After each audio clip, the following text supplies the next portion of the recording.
Vitamin D हमारी body का एक बहुत ही इम्पॉर्टेंट न्यूट्रिएंट है क्योंकि ये बॉडी के सभी तरह के सिस्टम्स पर पावरफुली इफ़ेक्ट करता है। दूसरे विटामिन से अलग ये विटामिन एक हार्मोन की तरह काम करता है और बॉडी में सभी सेल्स के पास इसका रिसेप्टर होता है। ये विटामिन आपकी बॉडी खुद से भी प्रोड्यूस कर सकती है जब आपकी स्किन सनलाइट के एक्सपोजर में होती है तो। इसके अलावा कुछ सर्टेन फूड्स हैं जैसे फैटी फिश और फोर्टिफाइड डेयरी प्रोडक्ट्स से भी आप इसे कंज्यूम कर सकते हैं। हालांकि इस विटामिन को आप अच्छी मात्रा में दोनों तरीक़ों से ले सकते हैं, लेकिन फिर भी लोगों में ज़्यादातर इस विटामिन की डेफिशिएंसी देखने को मिलती है।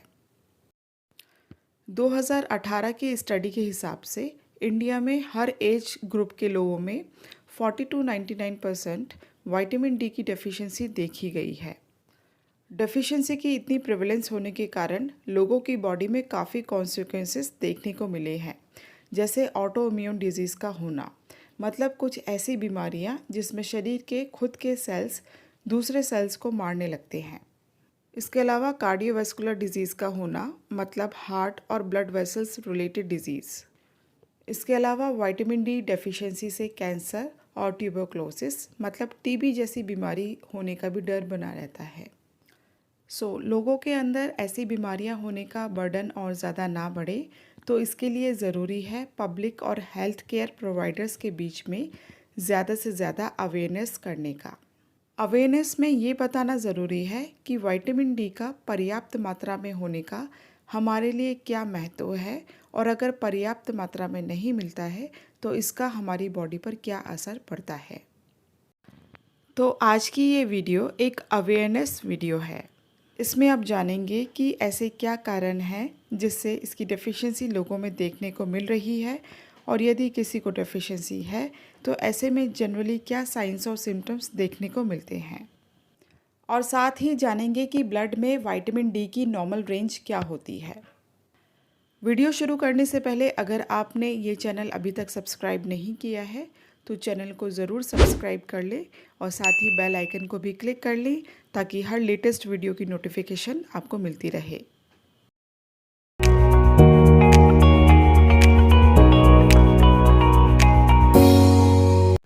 सबसे पहले बात करते हैं कॉजेज़ के बारे में। इसमें नंबर 1 पर है इंक्रीज्ड इंडोर लाइफस्टाइल, मतलब बाहर धूप में ना निकलकर मैक्सिमम टाइम घर के अंदर ही रहना।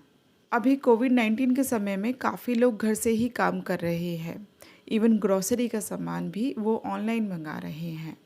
तो इससे स्किन धूप के एक्सपोजर में बिल्कुल नहीं आ पा रही है और विटामिन डी की कमी लोगों में देखने को मिल रही है। सेकंड कॉज है पॉल्यूशन। पॉल्यूशन से भी विटामिन डी के सिंथेसिस पर असर पड़ता है। जब स्किन पर धूप पड़ती है तो ultraviolet B rays skin cells में मौजूद 7-डीहाइड्रोकोलेस्ट्रॉल को हिट करके विटामिन D3 बनाती है, लेकिन जब पॉल्यूशन के कारण अल्ट्रावायलेट रेज स्किन के लेवल तक नहीं पहुंच पाती हैं तो ऐसे में विटामिन डी सिंथेसिस नहीं हो पाता है और बॉडी में डेफिशिएंसी स्टार्ट हो जाती है। नेक्स्ट कॉज है changing food habits. Nutritious food ना खाकर फास्ट फूड खाना, जिसमें कैल्शियम और विटामिन डी की मात्रा काफ़ी कम होती है, तो इसकी वजह से भी डेफिशिएंसी की शिकायत होने लगती है। नेक्स्ट है ज़्यादा फाइबर रिच डाइट लेने से बॉडी में फाइटेट्स और फॉस्फेट सब्सटेंस का ज़्यादा हो जाना। इससे भी विटामिन डी की कमी हो जाती है और बॉडी में कैल्शियम की रिक्वायरमेंट बढ़ जाती है। इसके अलावा जब धूप से बचने के लिए ज़्यादा सनस्क्रीन क्रीम का इस्तेमाल करते हैं तो इससे भी अल्ट्रावायलेट रेज की एंट्री स्किन में ब्लॉक हो जाती है और फिर कोलेस्ट्रॉल से विटामिन डी का सिंथेसिस भी नहीं हो पाता है। अगला है बुर्का सिस्टम। बुर्का जो ब्लैक कलर में होते हैं वो सनलाइट को एब्जॉर्ब करके स्किन तक नहीं आने देते हैं, तो ये भी एक कारण हो सकता है विटामिन डी डेफिशिएंसी का। इसके अलावा अगर कोई औरत कई बार प्रेगनेंसीज बियर करती है और इस दौरान उसे सही मात्रा में पौष्टिक खाना नहीं मिलता है तो ऐसे में बच्चे और माँ दोनों में ही विटामिन डी की कमी को देखा जा सकता है।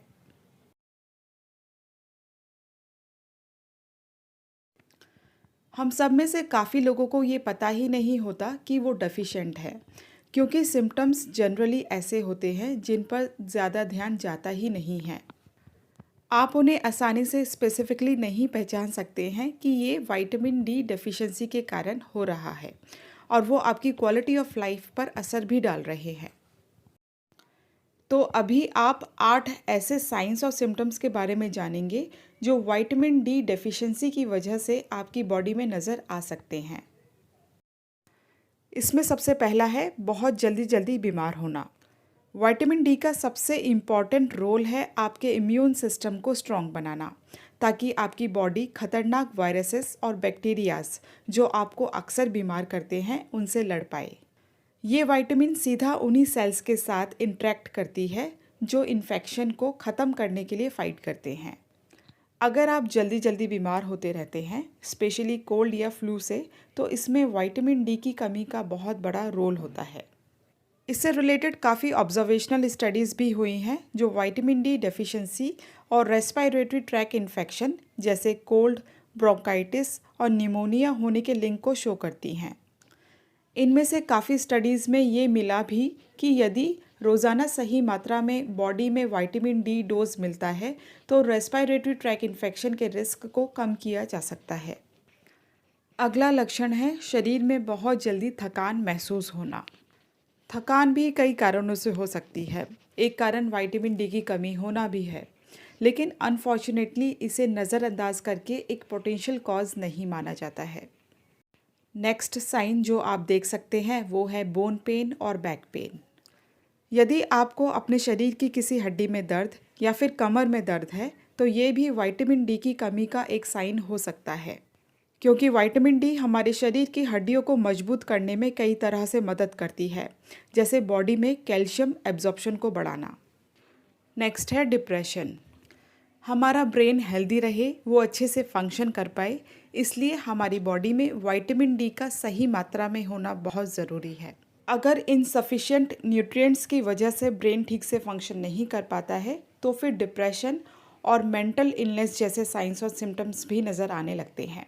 डिप्रेशन के कारण लोग उदास रहते हैं, एकदम हताश रहने लगते हैं, ठीक से नींद नहीं आती है, जिन कामों को करने में पहले अच्छा लगता था अब उनमें मन नहीं लगता है, अपने आप को थका हुआ महसूस करने लगते हैं, शरीर का वज़न घटा हुआ और बढ़ा हुआ लगता है, किसी एक चीज़ पर कंसंट्रेट नहीं कर पाते हैं, चीज़ें भूलने लगते हैं, गुस्सा ज़्यादा आने लगता है, कभी कभी गुस्से के साथ साथ सुसाइड करने जैसे थॉट्स भी मन में आने लगते हैं।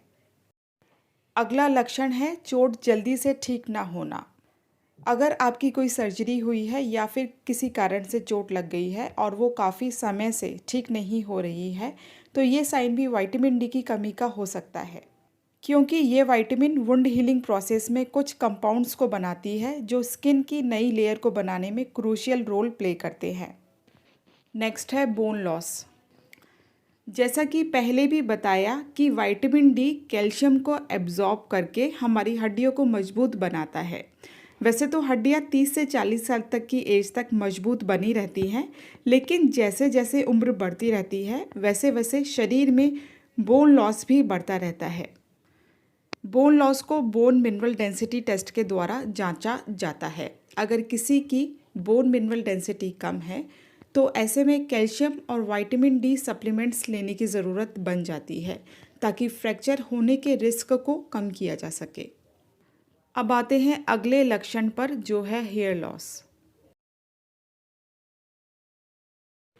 ज़्यादातर हेयर लॉस होने का कारण स्ट्रेस होता है, लेकिन ट्रीटमेंट लेने के बाद भी जब हेयर लॉस होना बंद नहीं होता है और जब ये सीवियर फॉर्म में होने लगता है तो फिर इसका कारण या तो कोई बीमारी हो सकती है या फिर किसी तरह की न्यूट्रिएंट डेफिशिएंसी हो सकती है, जैसे एलोपेशिया इरेक्टा। ये एक ऑटो इम्यून डिजीज़ है, यानी एक ऐसी बीमारी जिसमें खुद का इम्यून सिस्टम ही बॉडी के अगेंस्ट काम करने लगता है।